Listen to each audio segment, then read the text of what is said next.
Hi everyone, welcome. I'm here with Don Salmon. He has been on my channel many times before. I highly recommend to check out some of his other videos. It's very informative. And today's conversation with him, it's going to be slightly different.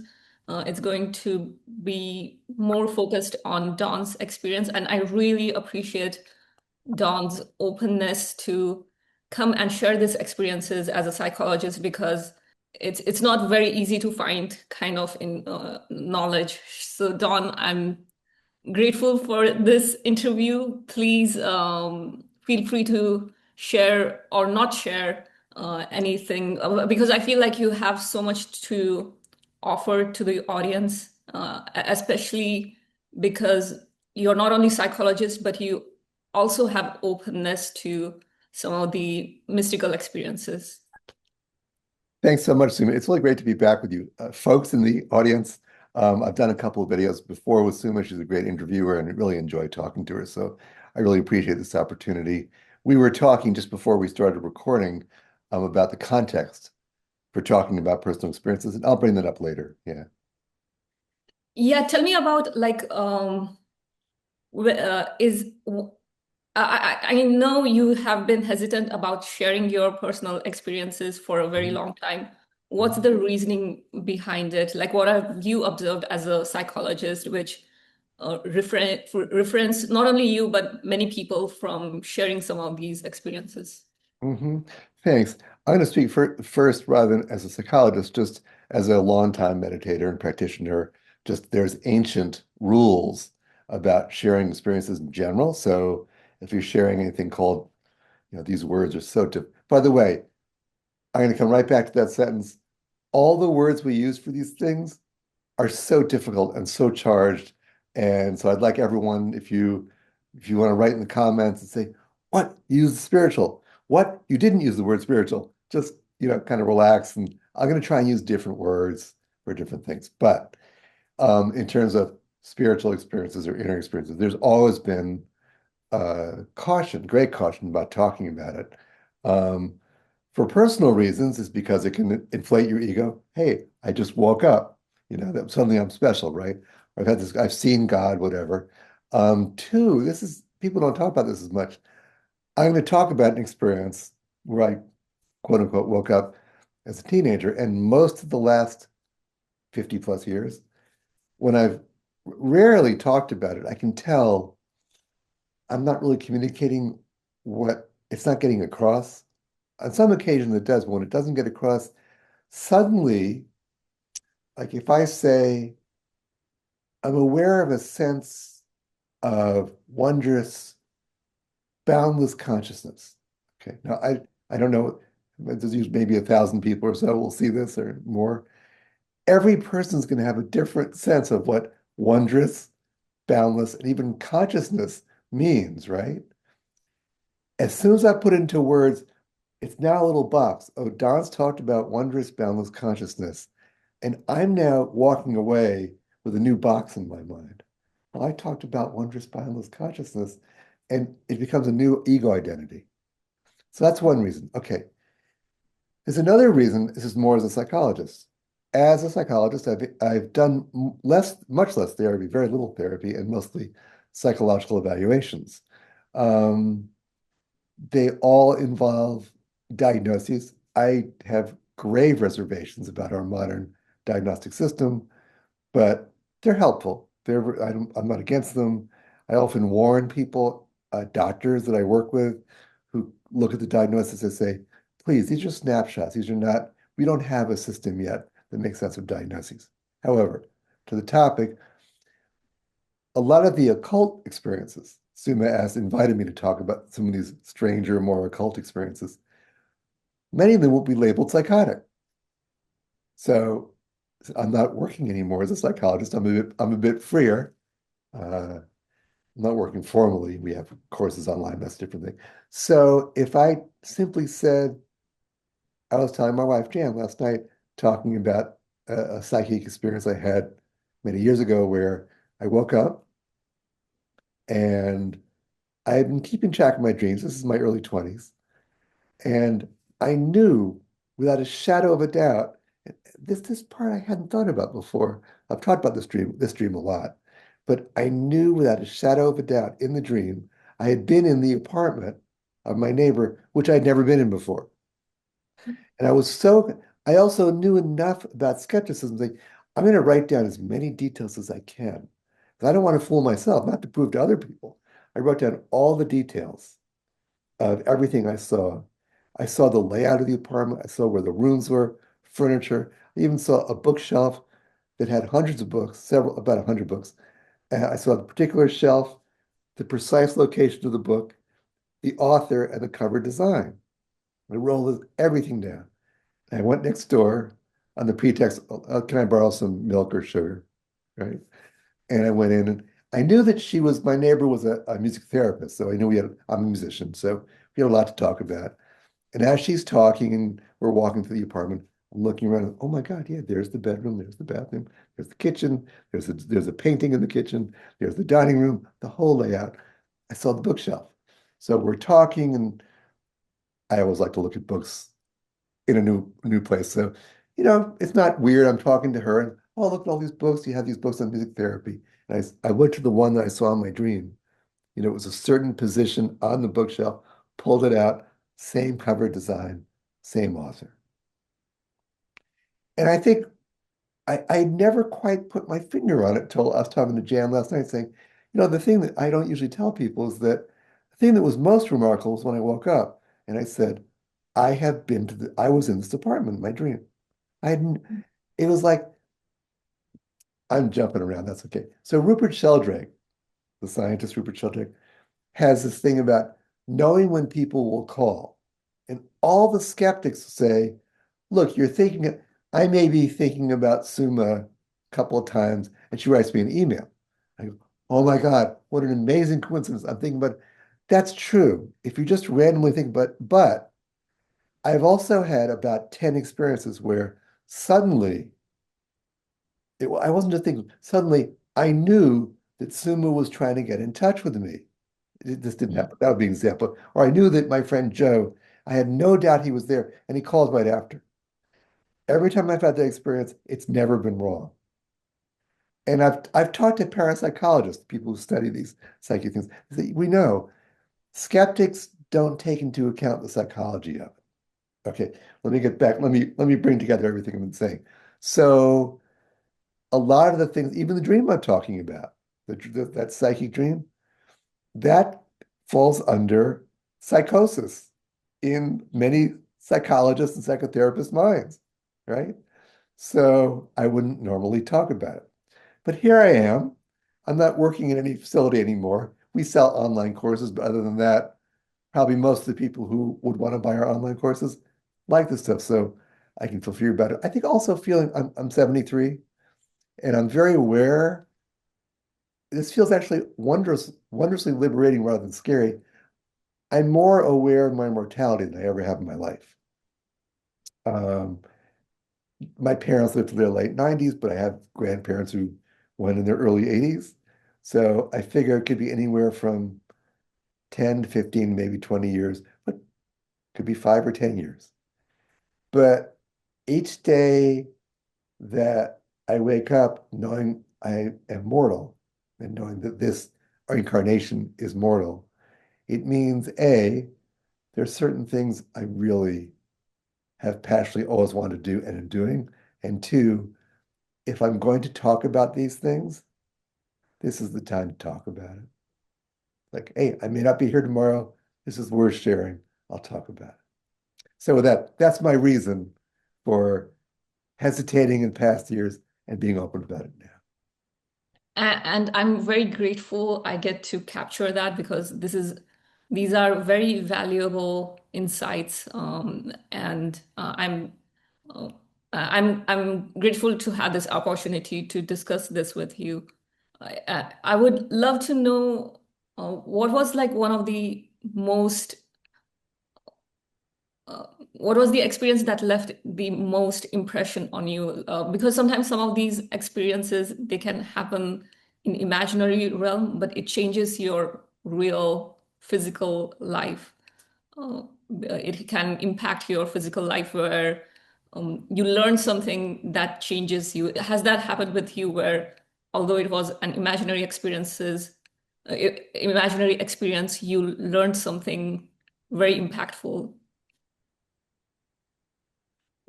Yeah, that's a really powerful, profound question. I'm hesitating, like, oh my gosh, it's 2025 on the internet. You can't leave 2 seconds of silence or people will turn away. So wait, folks, don't go away. Um, I'm sorry, I make tons of videos and I'm so aware of, you know, of the culture of video making, but we're meditative, contemplative people, so we can bear 2 seconds of silence. I'm going to answer your question, but that's a funny thing. Do you know, side issue, there was a law from the Federal Communications Commission many years where you were not allowed to have 1 minute of silence on the radio. You could be fined for it. Wow. Imagine, imagine the United States culture that, you cannot have a minute of silence. So Paul Gorman was he was friends with Baba Ram Dass and he involved with politics and meditation and things for years. In the 1970s, he had a radio show where he decided, he said, okay, folks, we're going to have silence for 61 seconds. He broke the law. Uh, they were never punished for it, but yeah, he also played the 7 words. George Carlin had a routine, the 7 words you can't say on the radio. He played them on the radio. Yeah, okay. So no one's going to mind silence.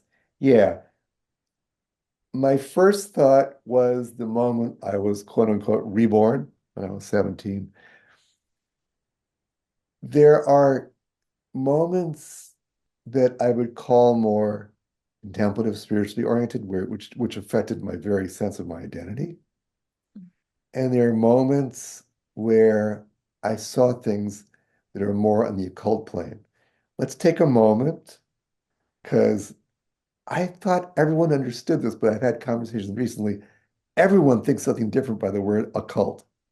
So it's super popular on TikTok and yeah, old guy has heard of TikTok. It's super popular on TikTok and many other areas in the media where it's mostly about witchcraft and about hexes and spells. And there's right-wing occult, there's left-wing occult, Harry Potter and all of that. There's fundamentalist, anti-occult, there's a whole bit. Okay, occult just means hidden.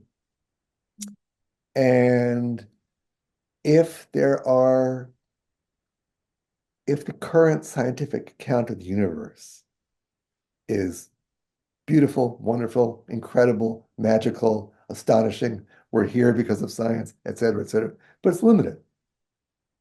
And the dream, the dream that I mentioned at the beginning, where I knew I was in someone's apartment. Now, I'm most familiar with the Indian tradition. This would be true in Kabbalah and Sufi and all the different mystical traditions. It's always been understood around the world for thousands of years that there are universes. This is not the multi-universe of physics. It's not a dead, abstract mathematical concept. There are living universes that are larger, more encompassing, that influence us. I'll get to that in a moment. And I may have shifted what Sri Aurobindo is the founder of the Indian independence movement, which Gandhi later took over, and he became a yogi and full-time yogi. Um, his partner, Mira Alfassa, born to Turkish and Egyptian Jewish parents, grew up in Paris, was one of the 20th century's master occultists before she even met Sri Aurobindo. I'll get to that in a minute. So that was what Tribune would call the subtle physical. There's a whole realm where people can go in dreams. And my Sufi teachers teach us there are dreams and there are experiences.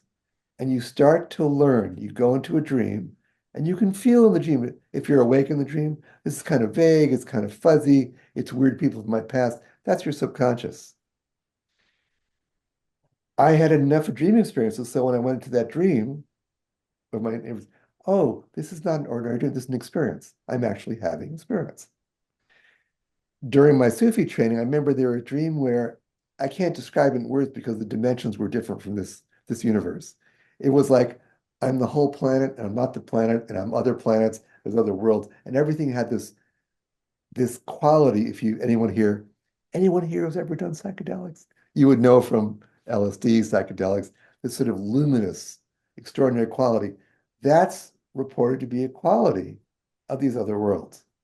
Okay, so I'm still getting back to Suma's question, what experiences have I had? So I would say some of them are in the realm of spiritual, those are the deepest ones, and those change the direction of my life. Some are in the direction of, I'll still call it occult, subtle realms, inner realms, vast universes. Okay, I'll start with the occult. One of my favorite, this is 94. I'm staying for a week up at the Paul Brunton Center in Ithaca, New York. Paul Brunton was one of the people who made Ramana Maharshi famous. For those who don't know, Ramana Maharshi was one of the great Indian sages of the 20th century. He taught this kind of pure consciousness. You are that. That was it. Very simple. Nice and simple. Okay. Paul Brunton came and tied it with Western Indian philosophy, and his students have a center in Ithaca, New York. Many of them were astrologers. And I remember during that period, I was studying Brunton's works for about 3 months. I started to notice the shapes and qualities and colors and the rhythms of everything around me were taking on patterns. And I was looking at the astrology that I studied and seeing that astrologers weren't describing some mechanical scientific cause and effect. Jupiter, this physical planet is somewhere in this. This is so different from what astrologers were talking about. It's some physical place in the sky, and it's some forest make. No, it's not that. They're reading poetically. They're reading just as a uh, the I Ching, the sacred book of the Chinese, would read the forms of sticks they would throw or tea leaves, right? And you see intuitively, you see from that, you begin to tune into certain patterns. You can't do that with your ordinary mind. You're doing that with an intuition that's open to an inner space. You know what I know Suma knows what I'm talking. Do you know what I'm talking about there out there in YouTube land? Um, so I'm talking to the astrologers there, and I say to one of them, I've been noticing over the past few months that it's actually possible to do astrology without an ephemeris. Ephemeris tells you where the planets and everything are. Okay. I said, don't you think, I asked one, everyone agreed she was the best astrologer. She was just intuitive and brilliant. And I said, don't you think it's possible I could be sitting here, look at the design of these, I'm on Zoom looking at two pictures, right? I could tell from this if I was really, I'm not good enough at this, but I could tell the transits of all the planets. I could tell where things are in the sky just from looking at this. And she said, of course. And so there are many, many moments over the years, and I think everyone's had this experience, but they dismiss it, where you just look at someone or look at something and you just know something's about to happen. You know, I've had this experience with patients so often. A name will come to me of a relative, and then they'll mention the relative's name. And I'm not talking about Joe or Tina. I'm talking about Giuseppe or some really unusual name I've never heard before. Um, so there's those occult experiences. In terms of spiritual experiences, which is by spiritual, I mean some fundamental change of your core identity such that the world looks different. So this has been I've been noticing this the last 10 years. And I'm enough of a modern American intellectual skeptic that I question everything. So about 10 years ago, I'm reading a commentary in the Bhagavad Gita by my Kriya Yoga teacher, Roy Eugene Davis. And he writes in the commentary something I have read 5,000 times before over 45 years.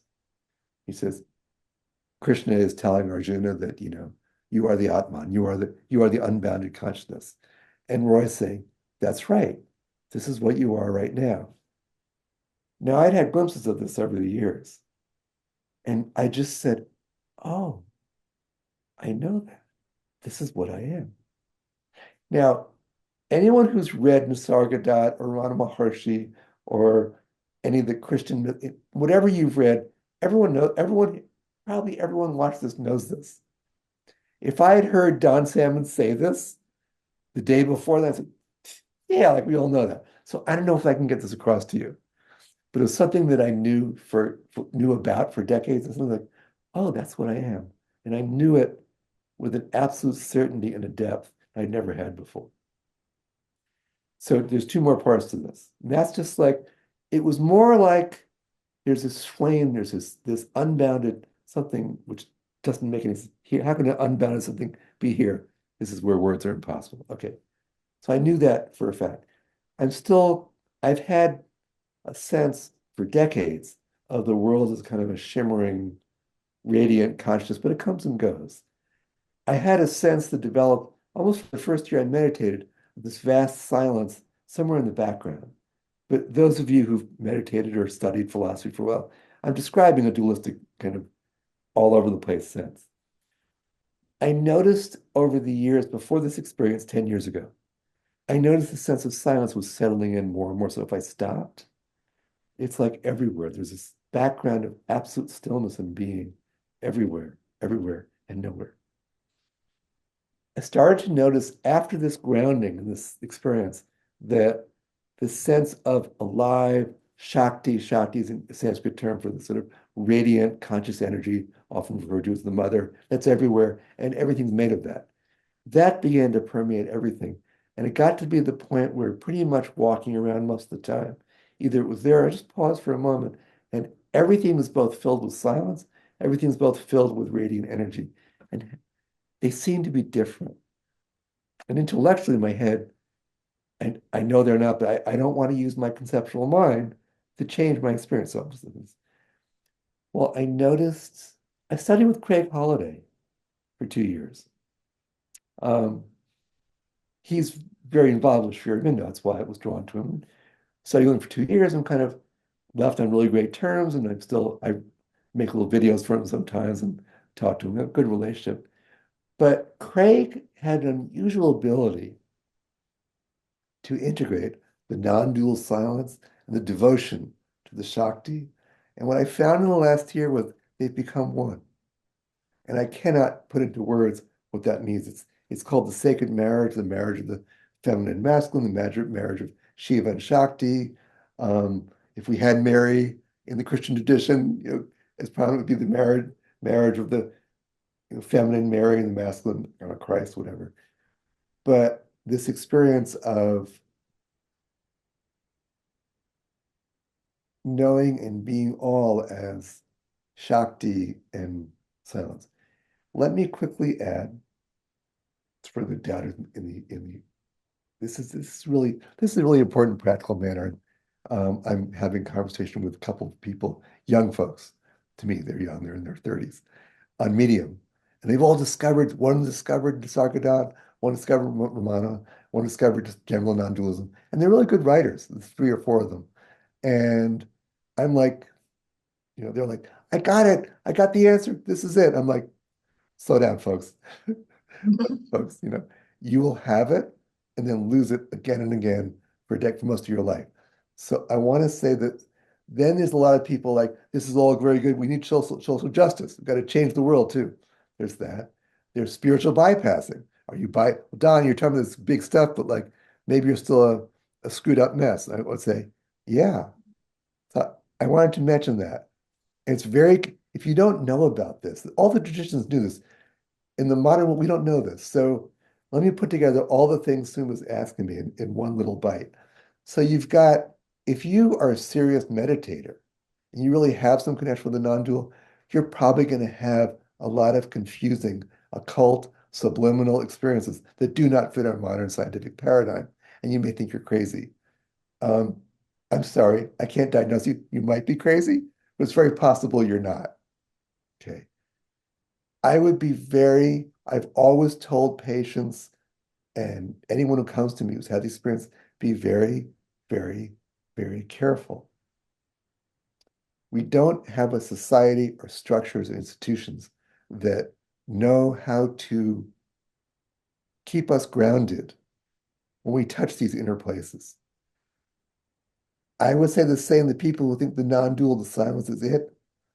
There's a reason why devotion and some sense of something greater than you, even though it's like intellectually sounds dualistic, there's reason why trusting people who know more, who've gone deeper than you, um, has been valuable because if you get into that, you can get into a really deep non-dual space and not see how much your ego's inflated. Okay.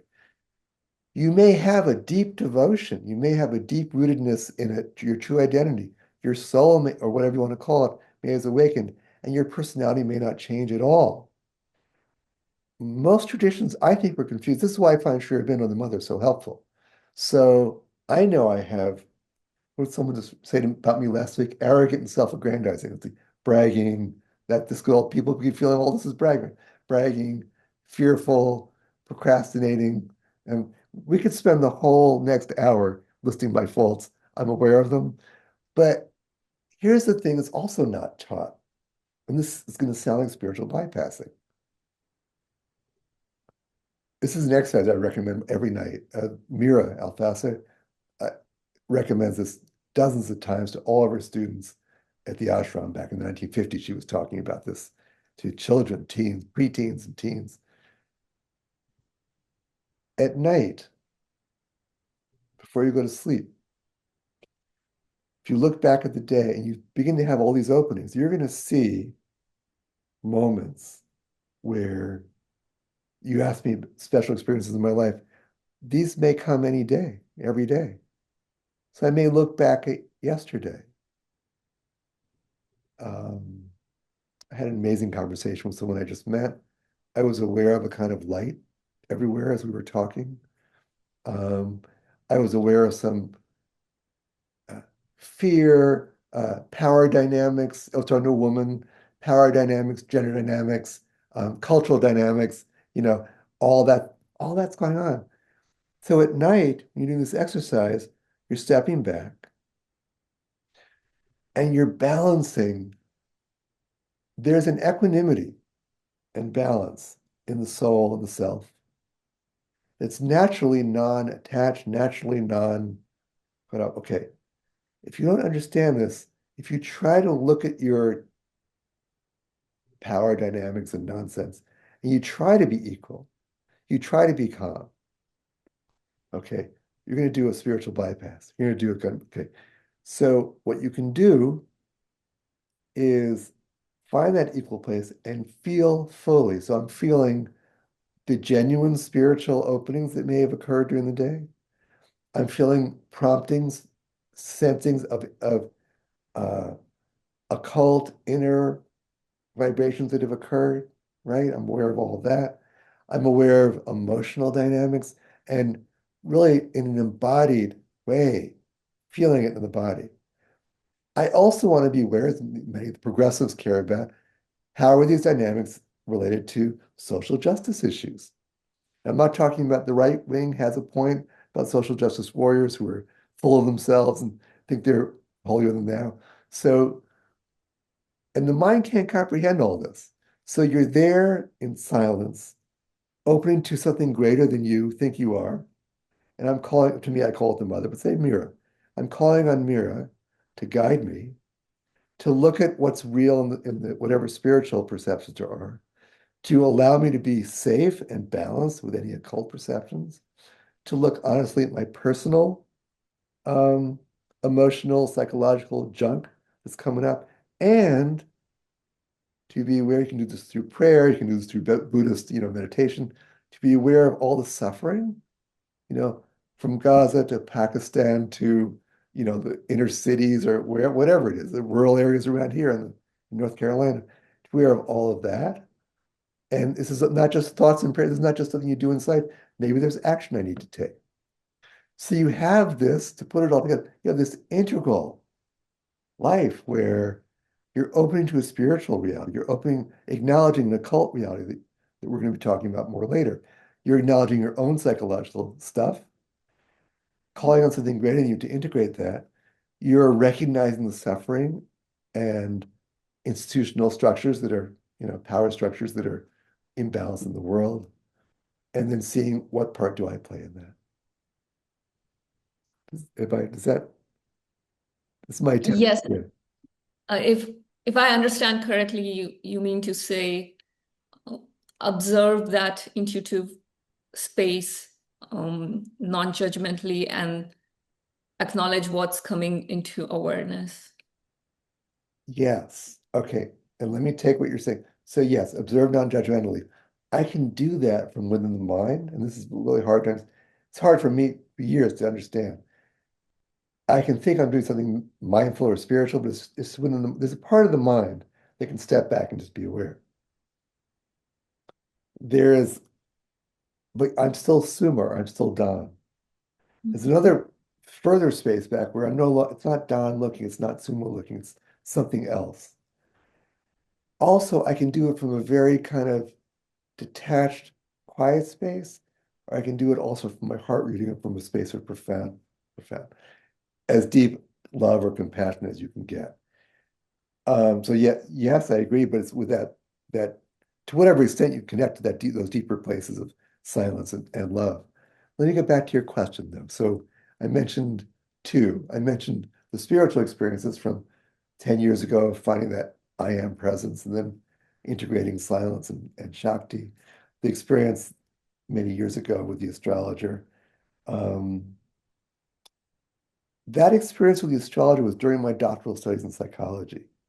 And it changed the whole trajectory, the direction of my doctoral studies because I was seeing more and more clearly what all the psychologists were doing was just on the bare surface of these vast occult lines of energy. And oh my God, we're such infants, all of us, myself, in understanding these realms.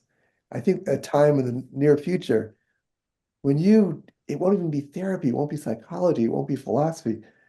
We're going to have an opening to these worlds where it's this interplay, and we need to have a science that's grounded too. So it's not just new age woo and wellness done power games as we see with Deepak Chopra and the Epstein files. I don't know if you know about that. We need to have some. Do you know about that?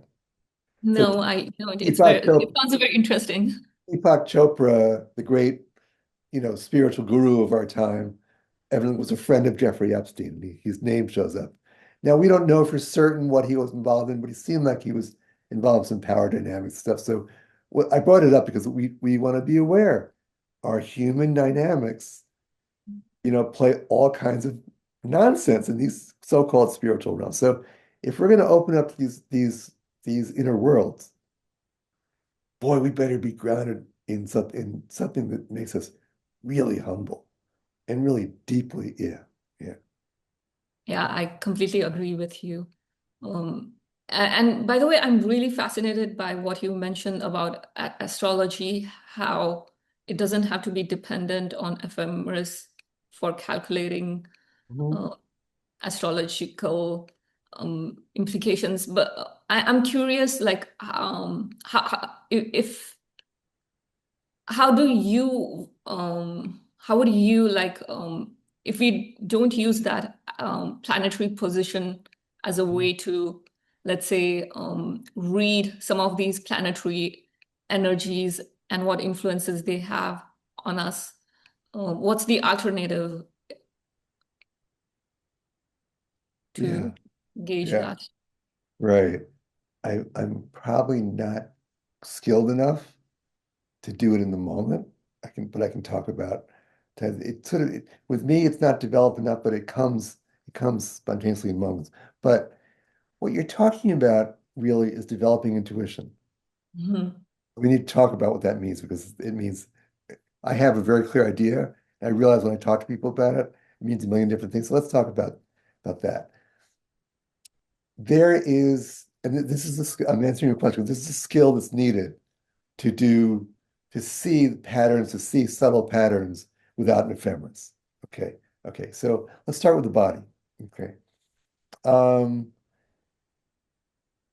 and I'm going to ask you, I'll give some examples. Think of some times when you were trying to figure out what foods to eat, how to cook certain foods, what kind of exercise to do, and you're struggling trying to figure it out. And then one day you just reach something like you reach for the spice, or you reach for the ingredient, or you're in a store. That's the exercise equipment I was needing.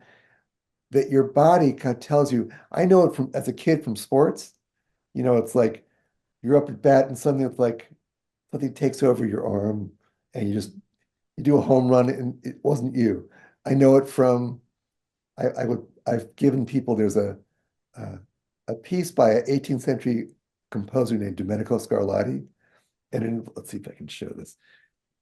Yeah, it involves you're playing with the right hand, left hand's going like this. Do, do, do. You're hitting a note that fast, like from the bottom to the top of the keyboard.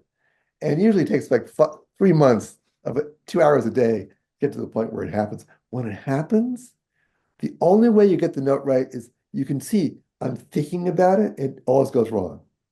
And you let go of it and your body takes over. It's like you're just watching this, like it's impossible feat. It's just happening. That's body intuition. Okay. That same body intuition, when you're with someone and you tune into them, you begin to almost feel their energy in your body. You sort Mhm. of know, like for example, here's body intuition. Okay. So I was doing chronic pain management with about several hundred people back in the 90s. It's part of my work. Well, it's part of my work. I was teaching them mindfulness and all kinds of different things. And one woman happened to mention while we were working with the pain that she had multiple sclerosis and her hands had gotten so cramped, she literally couldn't write for 2 years. I wonder if I mentioned this last time. I don't know if I mentioned Yes, I it. remember you mentioning this. I'll say it again because this is a perfect example of interpersonal body intuition. And I gave her an exercise where I had her sensitize her hands, and I watched her face.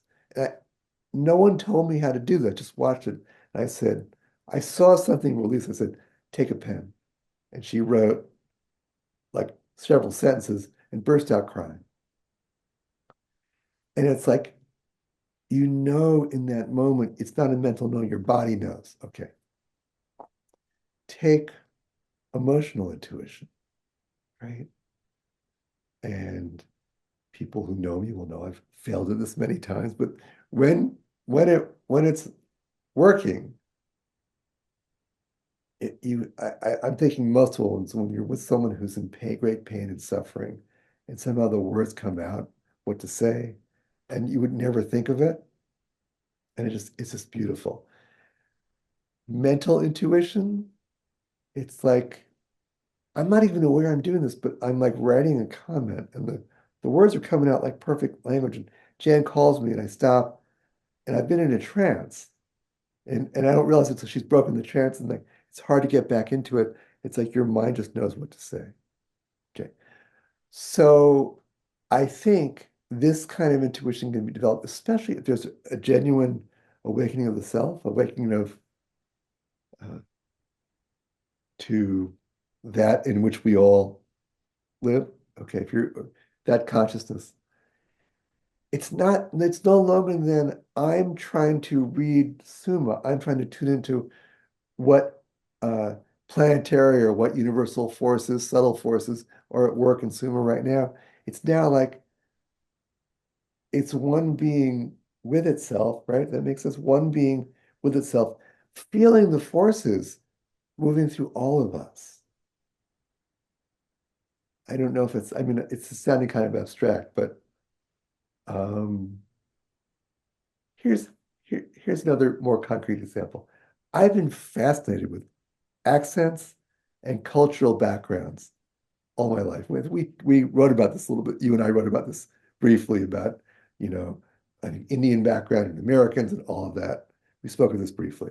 Um, I will find sometimes that I'm noticing a mixture of cultural, gender, age, all that conditioning, which is part of what astrology is really looking at our conditioning, and not just personal, but our conditioning from universal forces.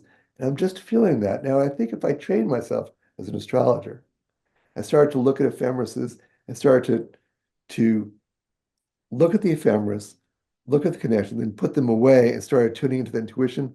I suspect that would train you, right, to be intuitively aware of how Leo or Sagittarius or Pisces or whatever those, what those really symbolize in the everyday world. I'd love to know. I'd love to have some audience member come in and say, "What the heck are you talking about? This makes total sense to me. I wonder if it just sounds crazy to other people, but it feels very concrete and simple to me. But I don't know if I'm expressing myself well." No, I do understand what you're hinting. I'm just wondering because maybe at a certain I don't want to say higher level, but at a more collective level, do you think positioning of planets do influence some of these energetic dynamics, or they are not interrelated? Yeah, I do. I'll, boy, it's crazy language. So I'll talk about how Shri Aurobindo talks about it. Okay, Shri Aurobindo I mentioned before. So he talks about, he uses the phrase the soul of a nation, which maybe Jung might talk about archetypes, or there seems to be, I think everyone feels this. Like in the United States, um, there is a different, it's not just a culture, there's a different consciousness. If you're in the Northeast, uh, than in the South, parts of the South. It's not good or bad. It's just like suddenly it's a different atmosphere, you know, and it shapes people's reaction to music, to movies, to politics, to religion, to everything. I remember the first time I went to California in 1975. It's like, this is a different universe from New York. And Northern California is really different from Southern California. Now, you can talk about it in terms of, ordinary surface things like, well, the Hollywood industry and how it affected LA, and or even stuff from the 19th century and where the settlers ended up and the politics of picking a new state.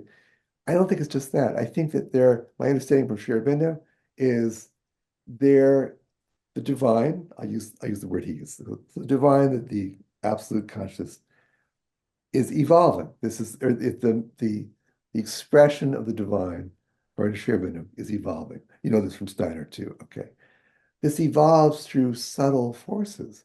So cultures around the world through the centuries have different dharmas. They have different dharmas, meaning purposes, different ways of expressing that. So Swami Vivekananda saw the United States both as manifesting, I'm sorry, people don't know. Swami Vivekananda was a disciple of an Indian saint from the 19th century, Sri Ramakrishna, whose purpose in the larger scheme of evolution was to bring a new universality to religion. And Swami Vivekananda came to America because he saw there was he saw, in terms of what you're talking about, a consciousness in America that was counterpart to India, where India had kind of lost touch with its grounding in the material world because of its extraordinary spiritual explorations. And America both had the most materialistic culture in the world. My Sufi teacher, Llewellyn Boinley, referred to America as the most extroverted culture in the world, right? Any introverts who grow up in America know, like, this is not the culture that celebrates introverts, right? Okay. So it's introverted, materialistic oriented. Um, look at I mean, people all over the world who resent American culture see this kind of gross, materialistic culture invading the planet, right?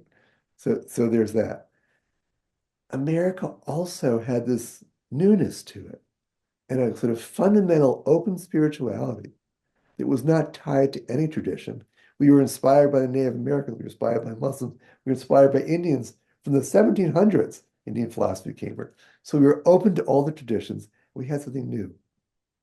So you had the newness that Swami Vivekananda saw, and you had this profoundly, you know, kind of vulgar materialism. And I think our Dharma, among all the different consciousnesses from Southeastern to Northern California, Southern California, to New York, to Midwestern, is to find some way, e pluribus unum, how do we bring this multiplicity together, not get stuck. So the fundamentalist Christians say, go back to the old, rituals from 2,000 years ago. Scientists say, get rid of it all. if our purpose, or this purpose of the soul of America, is to help to birth this new non-patriarchal, new collective awareness, justice awareness, but mystically deep spirituality, open to the subliminal, open to the occult, open to the inner.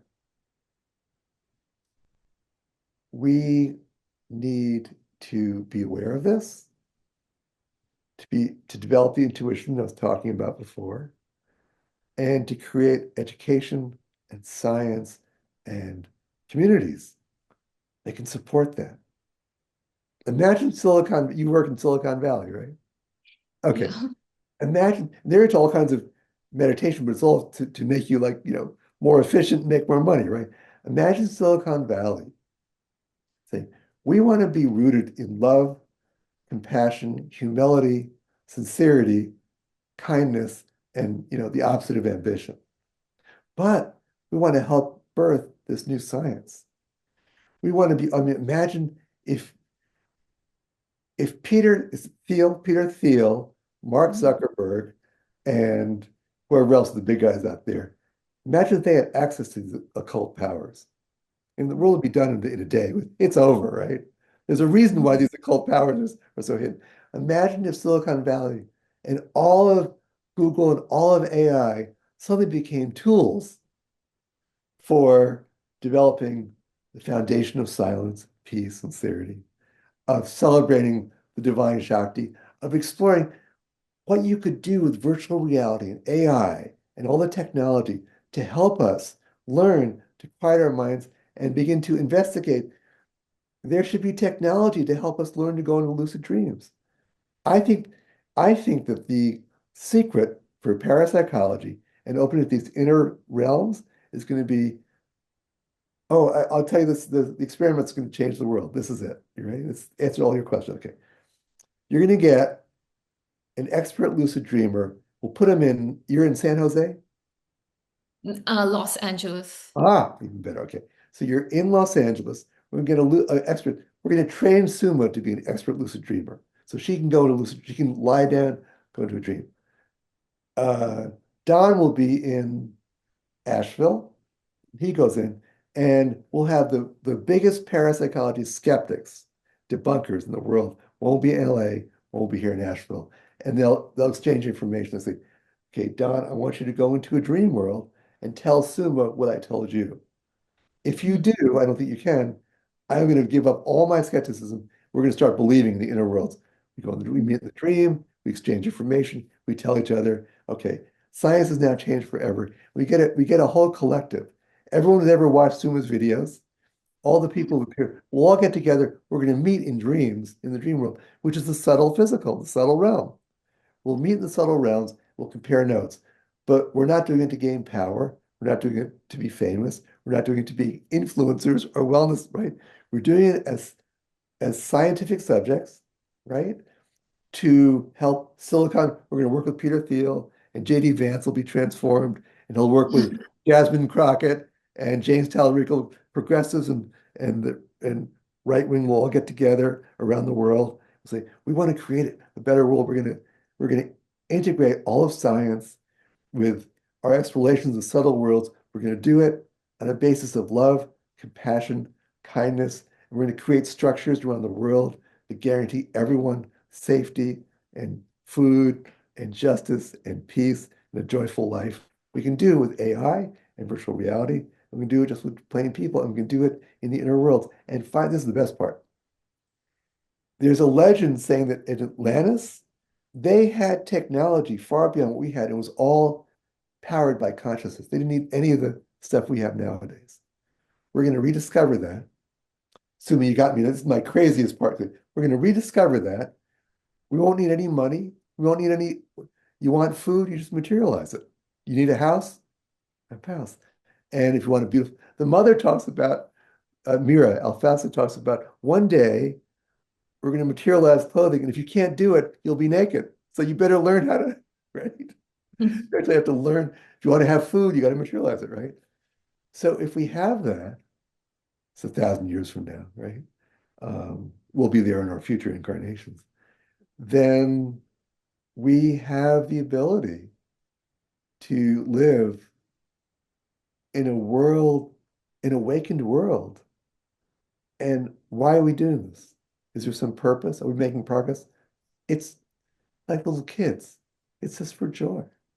And we finally live the lives that something in our hearts is longing for. It's like we just live like it's just beautiful. We want to create AI, fine. We want to create new houses, fine. We want to create new education. We want to create music, dance. It's all, you don't need YouTube, won't need TikTok, won't need the internet. We just communicate with each other. We visit each other in these different realms and bring it all together. That's fascinating. Yeah, I agree with you. I think for the nature of inner worlds to gain credibility, I think there would have to be some kind of technology to so that it gets some credibility in the mainstream world. Otherwise, until then, it will all these will be kind of like abstract topics that people may love hearing about here and there, but they may not take it seriously. Right. Let me get a commercial plug-in for some friends really interesting folks I just met here. So I can't remember his last name. So Nick, I'm not sure of his last name, but Sandeep Prakash. Okay, he's in Black Mountain, town next to me, and Nick is a pharmacist here. Sandeep graduated from California Institute of Integral Studies, and they're working with a fellow in Austin, Texas, who's done a lot of ayahuasca. He and his wife do ayahuasca ceremonies. They developed AI-supported technology. It involves light and sound, and they're working with mental health professionals around the world. And they're seeing that they've had, like Nick's had a lot of success with ketamine and various psychedelic things. That, sorry, I can't remember his name, the head of the it's Sound Self Technology.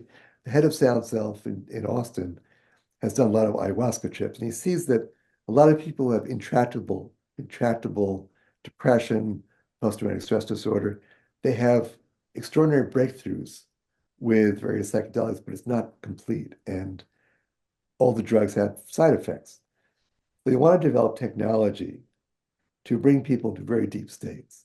Mhm. So I met them on LinkedIn. I was talking to them. I met both Nick and Sandeep here in Asheville and Black Mountain. I said, you know, you have lucid dreams, which can be potentially, in terms of the occult, openings to inner world. Now maybe I shouldn't tell about this, but I think it's okay. They're open to this idea. They don't promote it so any doctors, they're good, they're well qualified mainstream people. Don't listen to the next part. Okay. They're open to these ideas, these inner worlds. But yeah, how do you ground this in a way that doesn't become not just irresponsible, but dangerous, very dangerous? So, A, you have the technology. B, you have contemplative discipline, contemplative practice. C, you have ethics. People in these realms probably talk about you have ethics, so you have responsibility and a sense of duty and care for the people you're working with. You have the heart, opening the heart. So you have ethics, clear mind, open heart, and a sense of justice too. Okay, you have all of that. And the technology to support us in exploring the deeper realms of consciousness. And you begin to accumulate more and more scientific data that there's some connection between all of us that nothing physical can explain. That we have these subtle connections. Getting back to astrology, then you begin to have people train in intuition so they can see these forces, see the play of them, and they begin to see patterns that we don't see, we can't predict with our ordinary statistical methods or ordinary conventional scientific methods. And you're always doing this in a foundation of love and compassion and ethics and care and social awareness. So it's all integral, it's all connected. And most important, the humility that it's not us, that however you're committed intellectually to the non-dual, that you at least have some sense of being open to something greater. I often talk, here's something I say to non-dual people. I say, yes, I can accept philosophically it's one consciousness and I am that, yada, yada, yada, blah, blah, blah.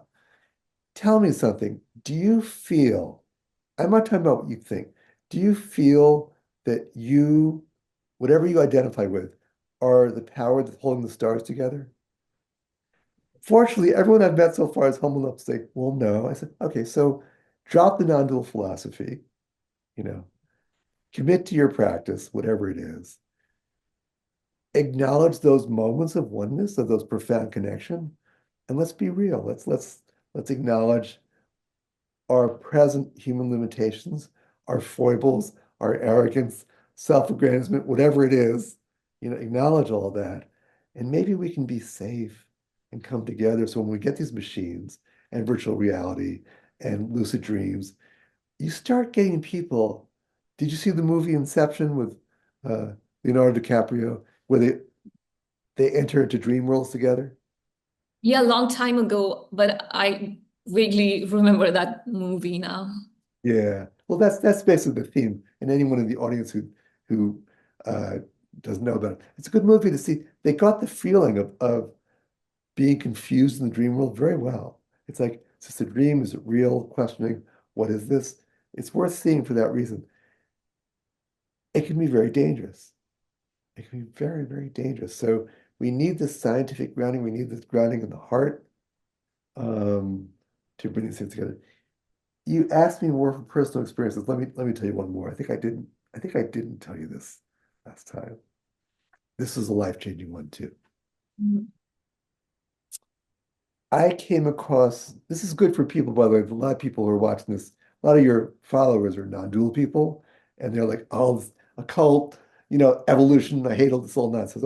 This is good for them. So my first love was, and I've talked about this before in other videos, but just to recap, my first love was Ramana Maharshi, non-dual awareness. That's it. Simple. I'm the self. Done.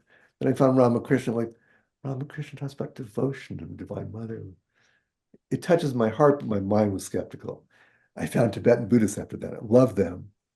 Then I found Sri Aurobindo. Oh, and for those of you in the audience who disapprove of Westerners going east, I explored, I read the whole Bible twice. I went to temples. Did the whole Western thing too. I still found Sri Aurobindo to be pilgrim. Okay, so that takes care of you. Okay. So something touched me profoundly about Mira Alfassa and Sri Aurobindo, but I just like, what is this evolution? It just drove me. It's just awareness. It's just here. It's just being. I spent 20 years fighting with myself from my mid-20s to my mid-40s, just struggling with this whole idea of evolution. Can this be right? Can there be something missing from literally all the traditions miss this? How is this possible? And I did a Tibet, I'm sure I mentioned this. I did a Tibetan Buddhist retreat in North England in 1996. And I skipped most of the sessions. I brought Sri Aurobindo's Life Divine and some books by Nagarjuna, Nagarjuna is the big Buddhist philosopher who kind of shaped the whole teaching on emptiness and shunyata. And I thought for 20 years, Sri Aurobindo was missing something beautiful and profound in Buddhism. And I'm reading Nagarjuna like 6 hours a day, and 4 days of doing this. I'm reading them both, and suddenly one day I'm looking at it and realize I have been reading the life Sri Aurobindo's work through a skeptic lens and missing what he's saying for 20 years. And suddenly it's like everything Nagarjuna was saying, it's right there in Life Divine. Like he gets it. Now that night, talk about cosmic forces and coincidences.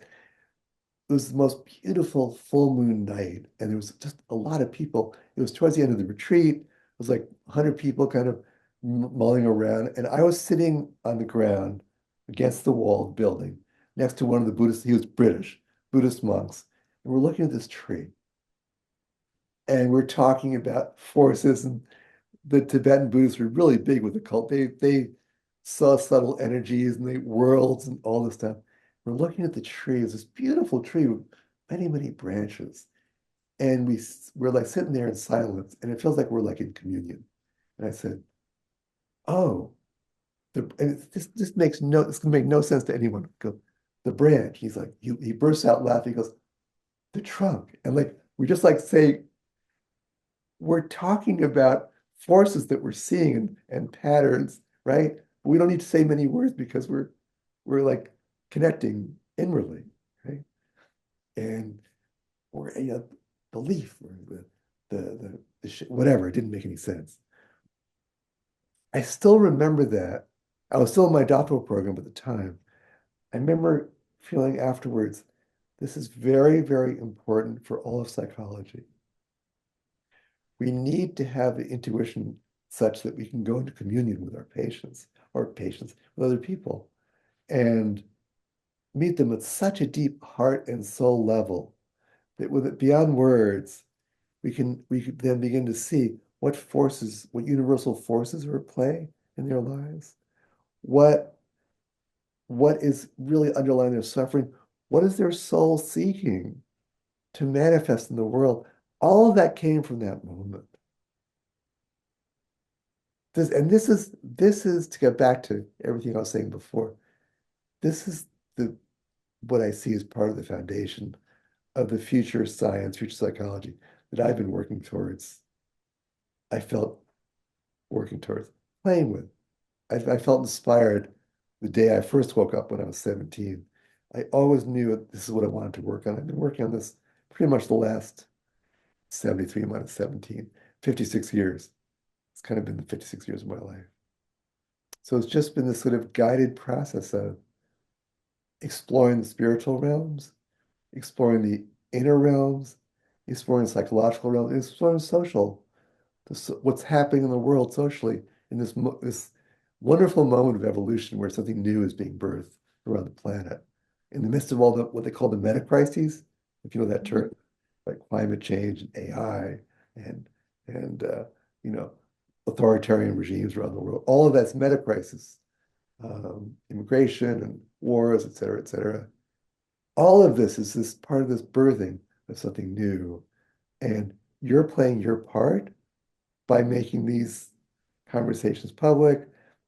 I'm being guided, whatever I did in psychology or music, whatever, this part where all of us, every person watching this video, every person watching the video, whatever little you think you're doing, you are by your aspiration contributing to the new world that's being born. The mother, Mira Alfassa, said, it's a new world being born. Are you someone who loves adventure?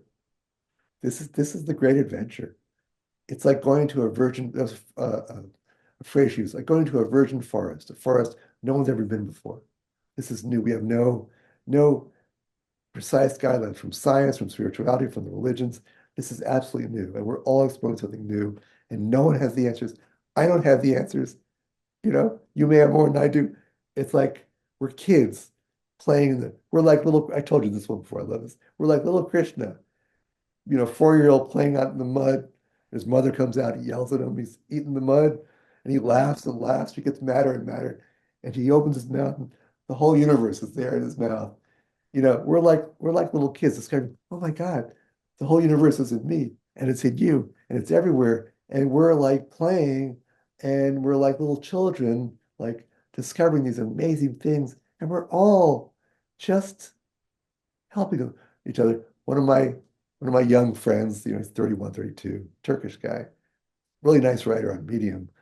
I apologized. I said something, I gave him some advice, and I wrote later and said, sounds like an old person condescending to you. I'm sorry, I'm apologizing. And he said, no, no, no, I want to learn from you. I said, you know what? We're like brothers going on. I'm a little older, but we're all starting out. We're all just like starting out, just like feeling our way through this. Thanks for sharing that. I think it will be fascinating to see even the spiritual development take on, and who knows in next few in near future, maybe that will be a credible alternative pathway apart from AI. Maybe there is also a third pathway, which is a merge of both of them. And uh, You see this, Suma, do you see this at all in LA? You see this possibility? in LA. Yeah. Do you see this you work in the AI world and software and finance. Do you see any possibility of this merging of the spiritual and I technological? It's at a very early stage, but I think there is a possibility because like some of these technologies that are, especially in biohacking world, that are taking over, like red light therapy is becoming popular. PEMF, the electromagnetic field technology, is becoming popular. Um, Right. and it's a what if question for me. What if that frequency medicine realm is just the beginning? We are just scratching the surface. And with the help of AI, what if it takes it to a whole new level where we are able to heal ourselves, our frequency and energy? Um, I think that will be fascinating if we are, and also be able to read our energy as well as the energy of the field uh, Hmm. Hmm. more accurately. And that could be anything. That could also be like maybe some advancement in astrological way of reading things, Hmm. or a scientific way, but with a foundation of spirituality, because it will kind of like make it more credible that we are essentially frequency, we are energy, um, and it won't be just an abstract Hmm. concept at Hmm. that point. You just brought together most of what I said. So a spiritual foundation, you said, sensing that what we are is an energy field expressing as these particular bodies, minds, Yeah. that we can use technology and spirituality grounded in something strong and scientific to heal ourselves. And maybe there's some people in LA and Silicon Valley and San Jose and that area there and around the world who are open to helping us with this and helping each Yeah, other. kind of like sacred technology. I like that. Yeah, that's there you go. Sacred technology.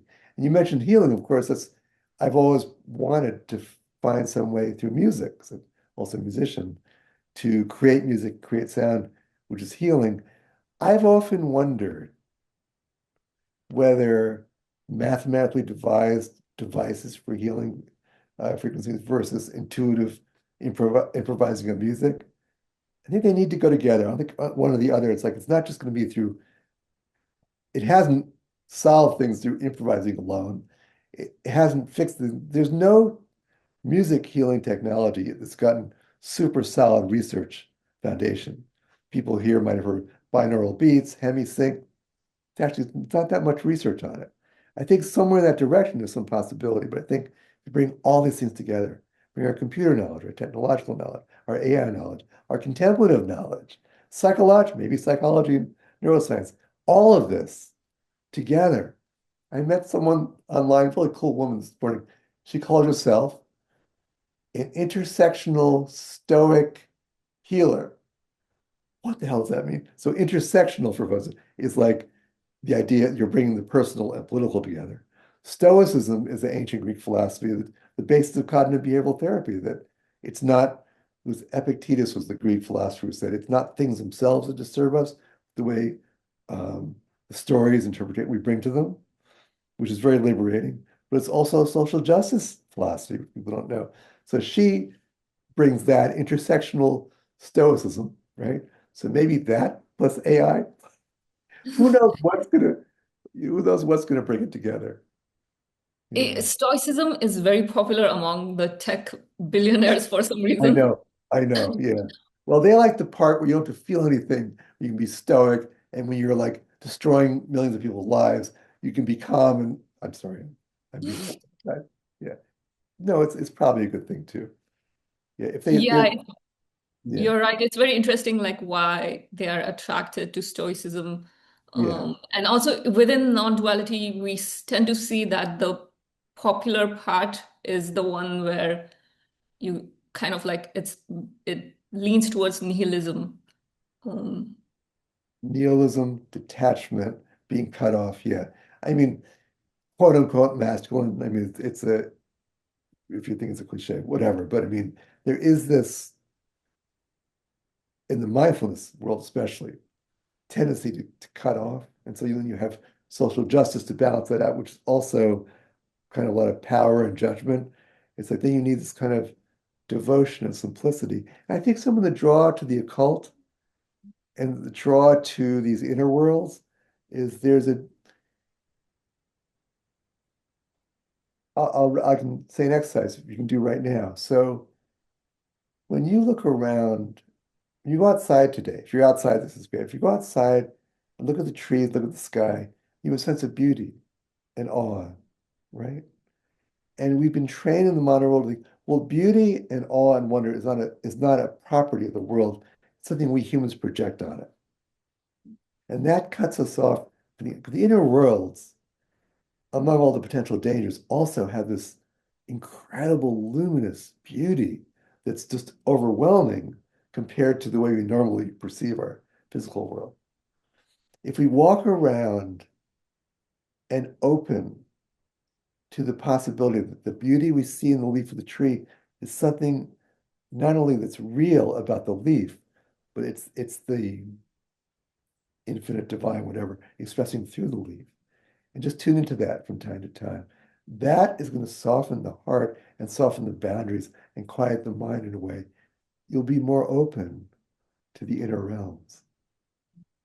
Sri Aurobindo and the mother and Mira Alfassa always said that people who live in the arts, and I don't mean people who are influencers and make music to make money, but I'm saying, but people, if you hung around people who were like, not only did they not make much money, they're like, these are people who were, could their talent, they could, if they chose, be super wealthy, financier, lawyers, whatever. They're like paying $10,000 to put on a show, and they're making money maybe as part-time waiters or waitresses or whatever, baristas, whatever. Um, and they're in this world where it's about sound and beauty and light and movement. And it's such a different world. I always had this sense when I went from music, I lived in the East Village in New York City for 20 years. Mhm. I was mostly among the avant-garde community, and it was such a world of beauty and wonder and childlikeness. I went to the world of psychology, like these people they're so adult and so boring. They're so like oriented towards the outer world and rules and science. And like if we brought that sense of wonder and beauty to everything, first of all, you open to the inner worlds. Artists tend to be very ungrounded and impractical. So you can't just have that. You need the finance types and the software types and the science types to ground them and the business types to kind of make it practical. You need all of us. Every person on the planet has their talent, apart from all the evil, bad people, but even the evil, bad people have their gifts and their talents. I remember I was at Juilliard for 1 year and I talked to the dancers and they were saying, oh, uh, Baryshnikov was one of the great ballet dancers at the time. Baryshnikov was there visiting. I saw him in the cafeteria. And they were saying, oh, he's so incredible. And some of us were saying, you, Lisa, or you, John, you can be Lisa in a way Baryshnikov never could be. You can dance as John in a way Baryshnikov. We each have our dharma, our purpose, our unique thing. So if you go outside today and you tune into the silence that's ever present, and you open your heart to the beauty and the wonder and the pain in the world of all the people suffering and enjoying experiencing the world. And then you say, what do I have? And you open to something larger than you and say, what at this moment can I give to contribute to this opening to wonder and beauty and the resolution of suffering, and it can be small. It can be just like, I'll smile at the cashier today. I'll just glance at a mother struggling with a young child having a tantrum and just sort of wish her well, whatever it is, you know. These very small, Suma, you and I have been talking about these big things, the last hour, but a lot of the big things in life, these little moments. You talked about what big things have made a difference in my life. It's like this morning, I got up and shared a video I saw of one of the funniest moments that Rob Reiner, who's just, yeah, Yeah. from All in the Family, where he and Carol O'Connor, who played Archie Bunker, improvised a scene. I don't know if you've ever done any theatric improvising, but if you get up in front of a group and improvise words in a scene, It's hard. You're putting yourself out there. And they were improvising this scene about how you put your shoes and socks on. And it was just this moment of sheer beauty. And we just laughed together, just like, what an extraordinary world we live in. We can watch this thing from 50 years ago after this horrific murder and see this moment of pure childlike joy and simplicity. I recommend everyone who watch this video look for all the family, shoe and sock, you'll find it. Okay. That moment can be the life-changing moment for today. Just a moment of pure joy and this interview, this conversation. So it's like, are there life-changing moments? There's every moment potentially an opening to something special. Maybe I should play it in that moment in this video at this point. Add it. It's wonderful. It's about 2 or 3 minutes. Yeah, it's great. But mention to people, I saw it once the other day. I was like, that was nice. But when I saw Rod Reiner saying he improvised that, oh my God, that is so. And you watch their faces and you can see in that moment, like they're so present, like what needs to come next. Like there's no script. And they improvise the movements. It's so beautiful. This is body intuition. This is emotion intuition. This is all that I'm talking about. Like bring that level of intuitive knowing to our science, to our meditation, to our everything. Like we should have the non-dual shoe and sock program. You put your shoe Yeah. on. Anyway, I can't do it. I think you're right. Like for this to move forward, there are so many, this polarity needs to integrate together the Mhm. science and spirituality and artistic uh, Right, creativity, right brain, left brain, right, feminine, masculine. right, And yeah, we will have to, as a collective, we'll have to work towards that. right, right, And speaking about intuition, what is your intuition on, like, for example, a lot of these ideas have remained um, abstract or kind of like on the sidelines for many, many years, maybe even centuries. What right. is your intuition like? Is this going to be still be under the hood for a very long time, or is there potential for it to um, come on the same platform as the left brain has is right now? Right, right. I'm sure I gave this answer in one of our previous interviews, but it's maybe worth saying again. So if you came to me in 1970 Mhm. and said, what do you think is going to happen? Right? Mhm. There are certain things that I predicted that I thought would happen by the end of the 21st century, like 50 years from now.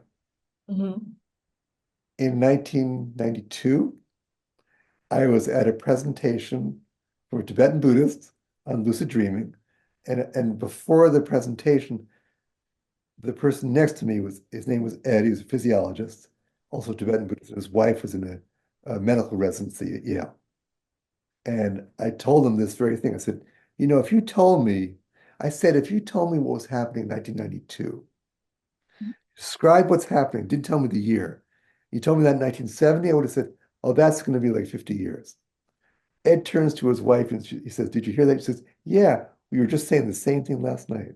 They're amazed, they're about my age, how much had happened in 20 years. Now, I had predicted in 1970 that, remember, in 1970, my brother was a psychology major and they only had behaviorism. They didn't mention mind or consciousness. I was convinced that consciousness and spirituality would be a fundamental part of science. A revolution was going to happen. It'll be about the end of the 21st century, maybe 22nd century.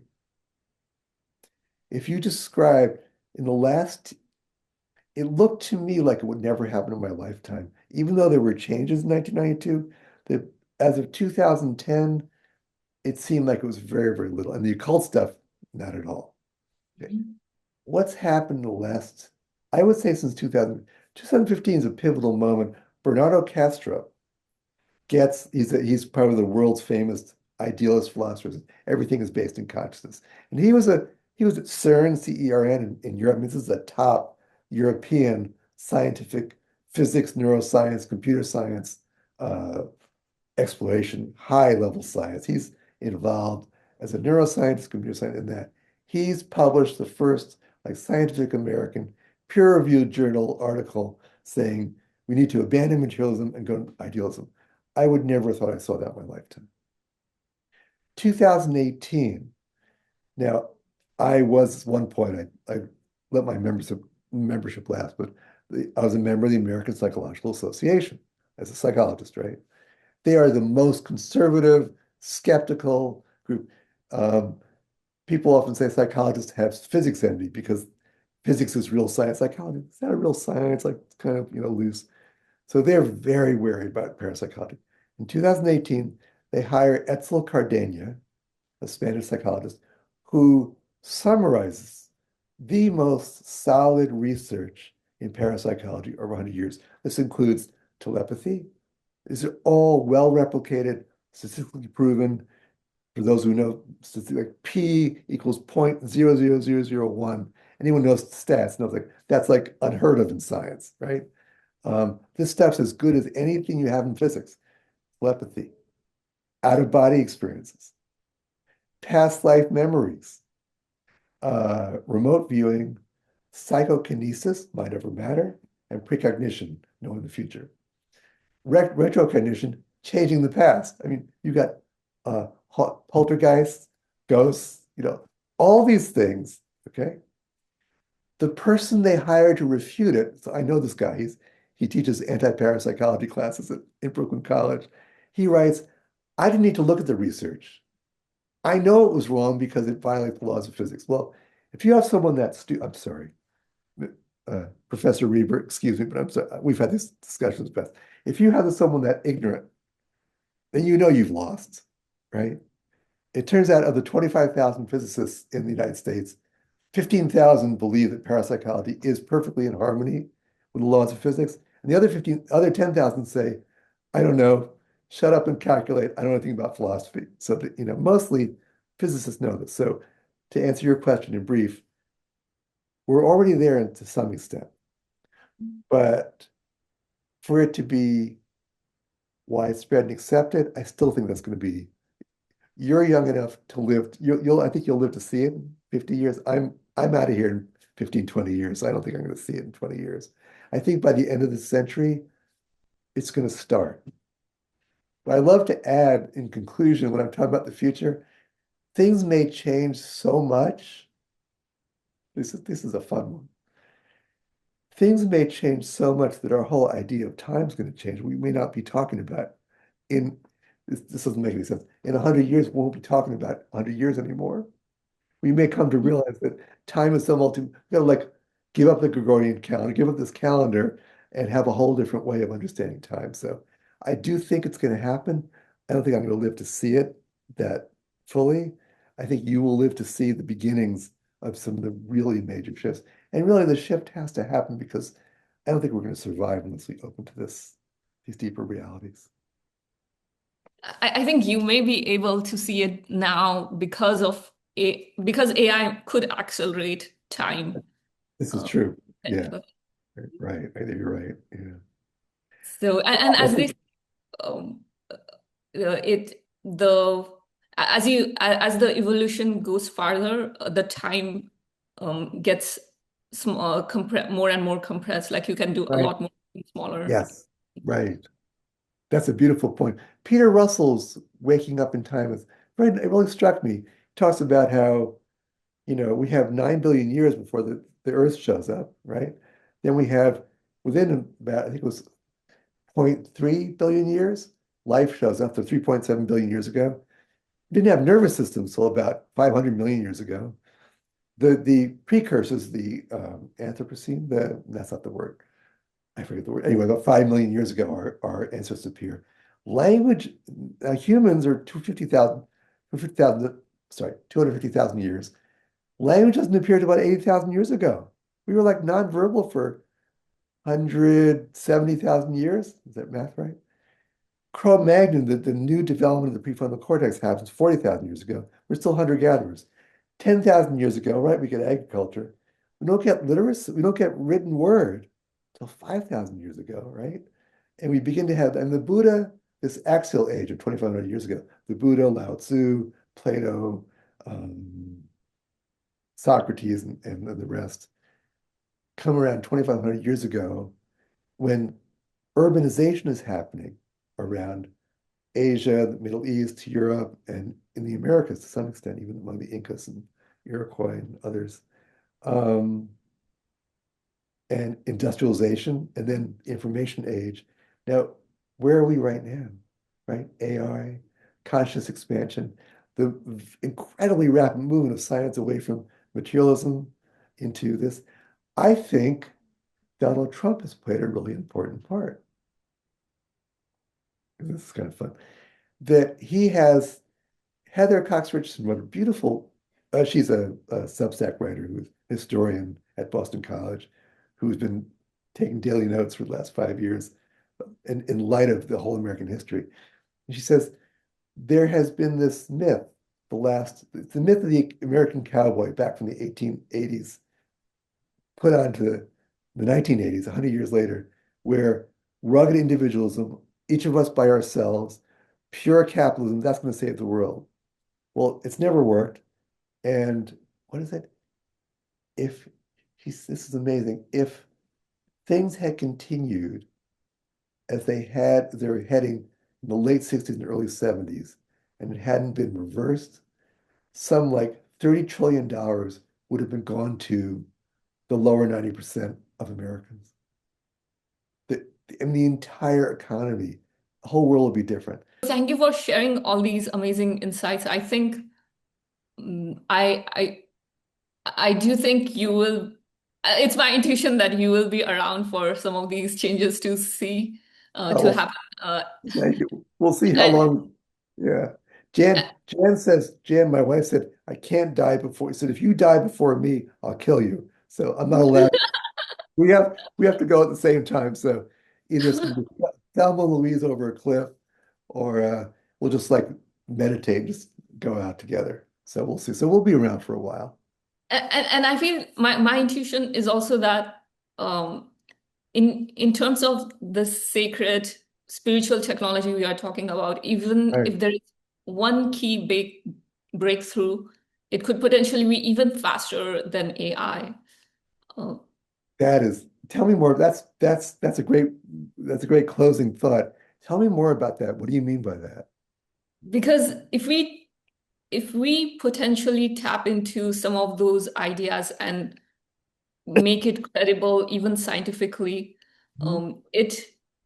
it kind of taps into a very subtle world. And my sense is that the more subtle you are able to tap into, the more powerful it is, the more potential it A- has.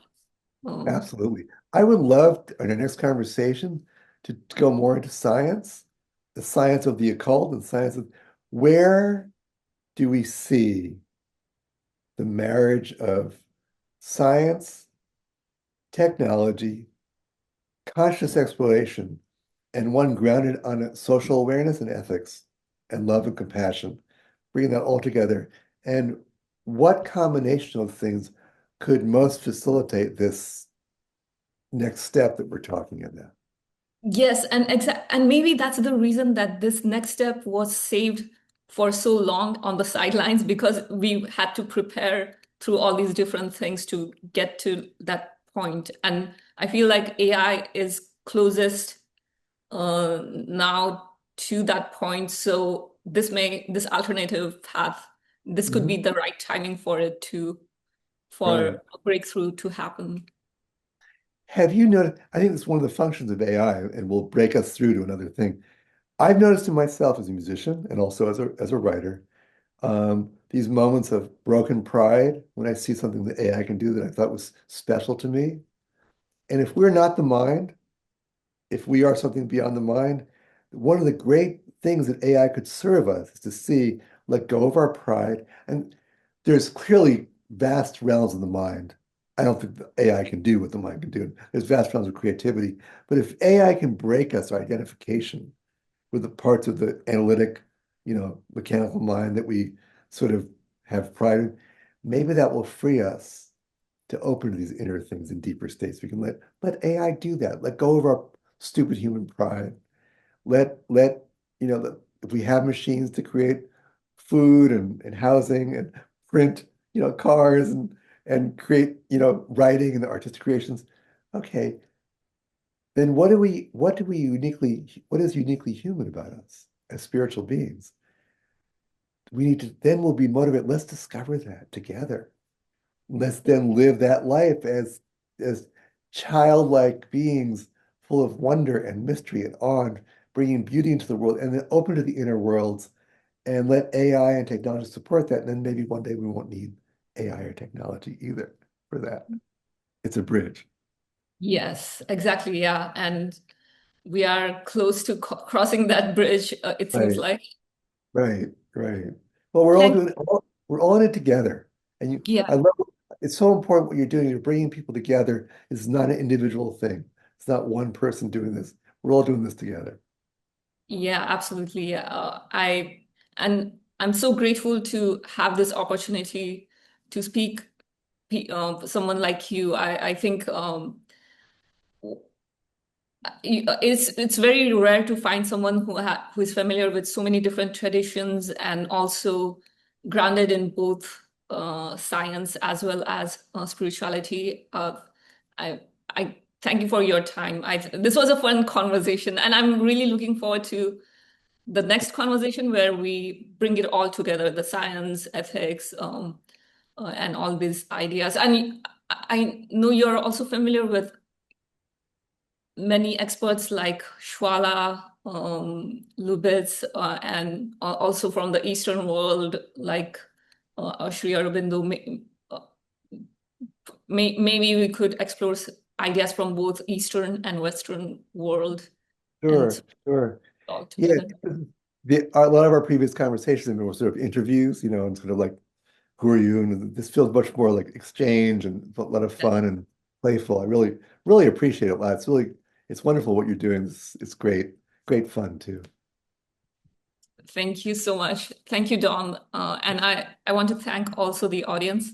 If you found this informative, please share your feedback in the comments. Yeah. I love to argue, so criticism, go for it.